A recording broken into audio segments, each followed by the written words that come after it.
Hello, this is Ben. Today we're doing another how-to video on how to grill with wood. I know it may seem obvious to most people out there that of course you can grill in the grill with wood, but I've had people tell me that does that even taste right, and weird stuff. So for those of you out there who do think it's odd, we're going to show you how to do it. Do is have sticks that I've gathered, from the yard, or actually I do yard work, so I gather them from everyone's yard. And I have a trash can with the lid, and keep that in the backyard. Your stuff has to be dry. That's absolutely essential. So you recording? Okay. All right. So down here, Jacob. Okay. So this is essential to starting a fire. You've got to make the move from your starter stuff, like in our case it's paper, to your thinnest possible twigs you have access to, and then you're going to use those to light your slightly bigger twigs. The moving from the paper to these is critical. And once you've made the move to these and you got enough of these burning, you can kind of move on up to bigger and bigger stuff. But so what we're going to do is take these little thin guys and try to kind of lay them out on the paper. But not all packed in one place, but not too spread out. Enough room to let air in, but also close enough so that heat will gather. You don't want to choke them out, but you definitely want to have some heat focused in there. And so yeah. Alright, and then I've got kind of this little design going with the bigger sticks, and theirs are really just to help me. So what I'm going to do is I'm going to come across here with some bigger ones, and these are just functioning as just to hold up, and then I'm going to hold up these twigs.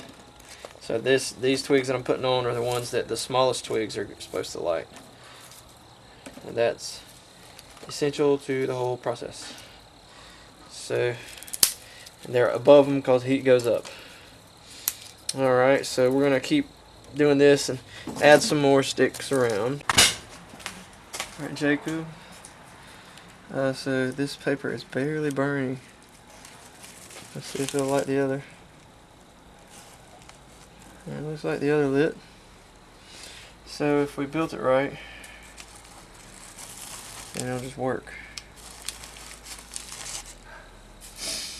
And the flames will progress to the smallest twigs, and then to the bigger twigs, and then that'll move to the sticks and the little logs.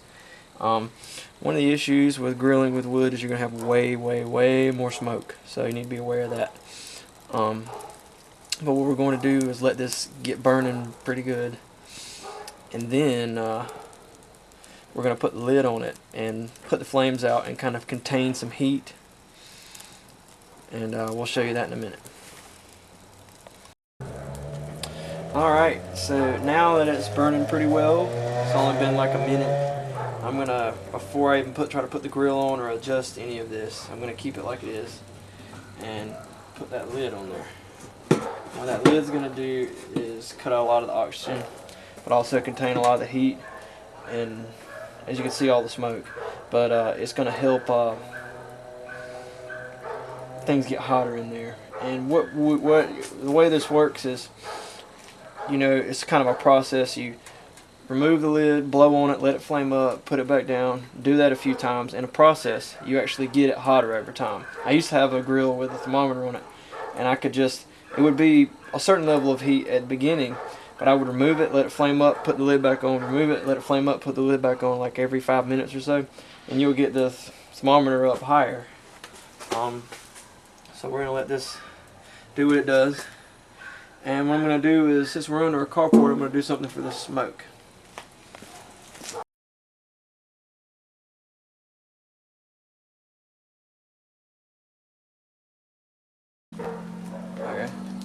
Okay. Here I've got a little box fan, and I'm going to set this up with some bungee cords on a little clothesline, and it is going to be, the box fan is going to be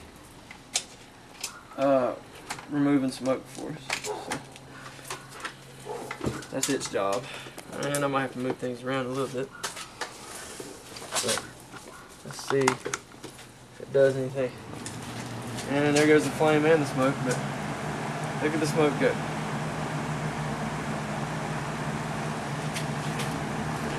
Move it down a little bit. Move this wire and move the grill over just a bit.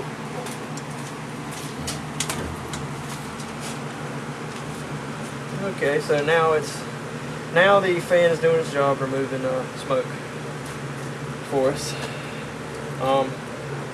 And I'm going to now take the lid off. Let it flame up. Like so. And we're going to take the poker and adjust everything so that it kind of sits down in there a little better.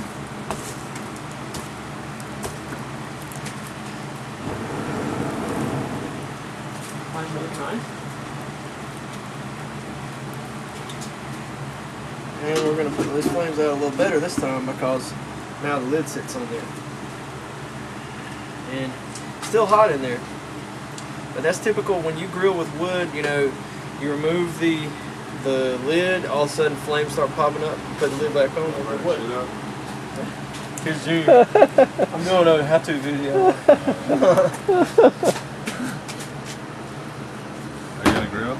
Huh? Are you gonna grill? Oh yeah, we're gonna grill. What's your grill? Alright, now the flames are pretty much out. It's still hot in there. It's got glowing coals. And I'm gonna go ahead and flame it up like this.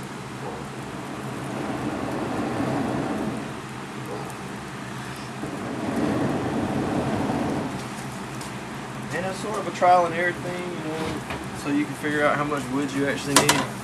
And that doesn't fit. So I've got to move the wood around a little bit. That's part of the job. That piece of wood right there is just too big.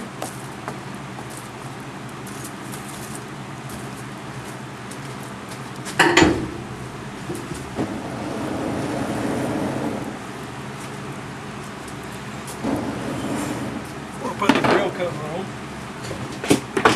Grab a little bit of fresh wood and kind of throw it in over here.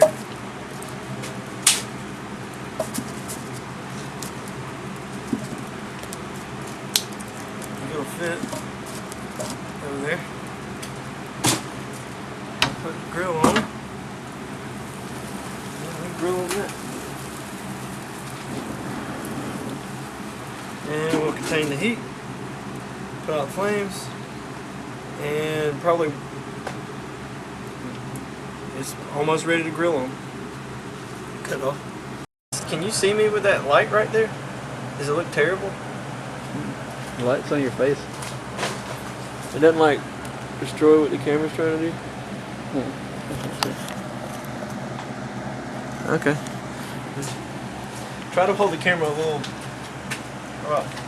It's okay. We don't worry about it. Alright, you recording? Okay, so now what we're gonna do probably for the final time is remove the lid and let it flame up.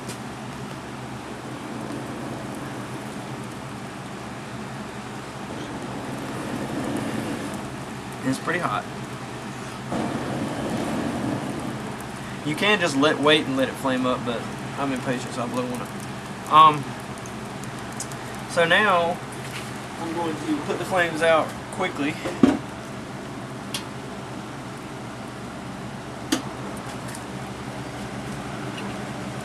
And they should be out. See all that smoke? It's a good sign when it starts smoking a lot more. No, no, not out. Oh. Might put that on there on the flame and then put them out. I'm in a hurry. See if they go out. They're out in there. I can look through the hole. Anyways, when you're doing this, you do need the ability to like put more wood on if necessary. So that's something that needs to be in your tools or whatever you got to have to do that. A way to take the grill off and put a little more wood on there can be a big benefit. And a grill with a thermometer on it helps a lot in the sense that you can actually tell when you got it hot enough, because you can't just say, well, I've got some good coals in there. You got to make the good coals.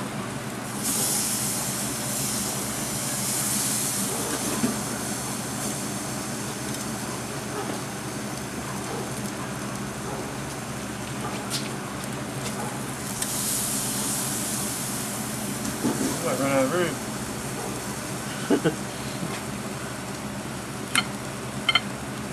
It might be flowing up here. Still recording? Okay. And as usual, you know, the meat actually kind of keeps the flames down, but you don't want to take the lid off too long when you're dealing with it, or you'll have major flame ups. And you know, if it gets too hot, you can just pour a little water on there, a little bit, whatever you gotta do. That's the gist of it. So we're gonna grill these steaks and we'll show you how everything comes out. Recording? Alright, so obviously you want to check on it, make sure it's cooking. Do your flips. And if it's not cooking fast enough, you can add more wood. Give it a flame up.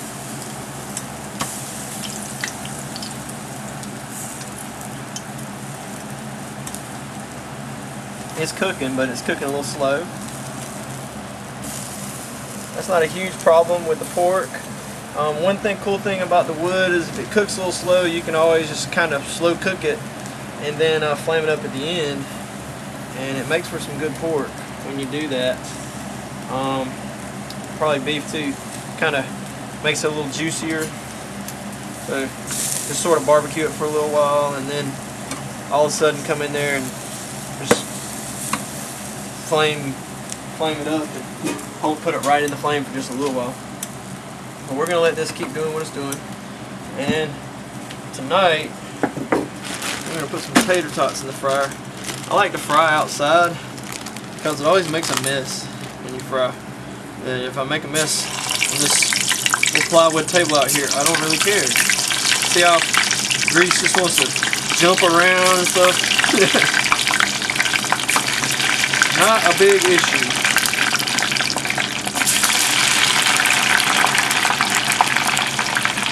Tater tots. Alright, that's it. Alright, so you can see they're not really that dark. They're kind of light in color, still a little red, and you know, that's kind of okay, because I can always flame it up whenever I need to. But I like the slow cook and then the flame. So let me put that flame out because I'm not really ready to do that part yet. And my tater tots going. I think those might be ready to do another batch. What stage? Alright, so what we're going to do now, since we think they're cooked all the way through, but they're kind of not, they're kind of white and soft and juicy all the way through, we're going to flame it up. So basically, I might turn the fan off for this.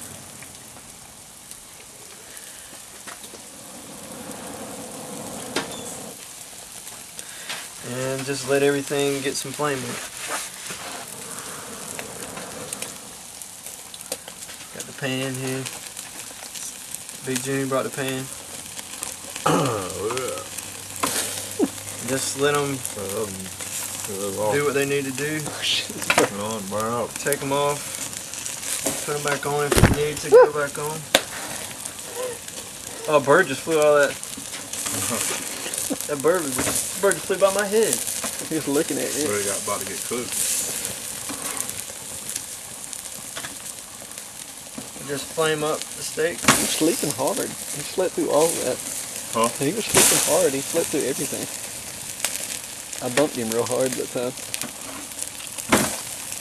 When I do this, I like to flip them a lot. Just constantly keep an eye on what's happening with them. See the flames just pop up, and Yes, sir. you can certainly cook something on there.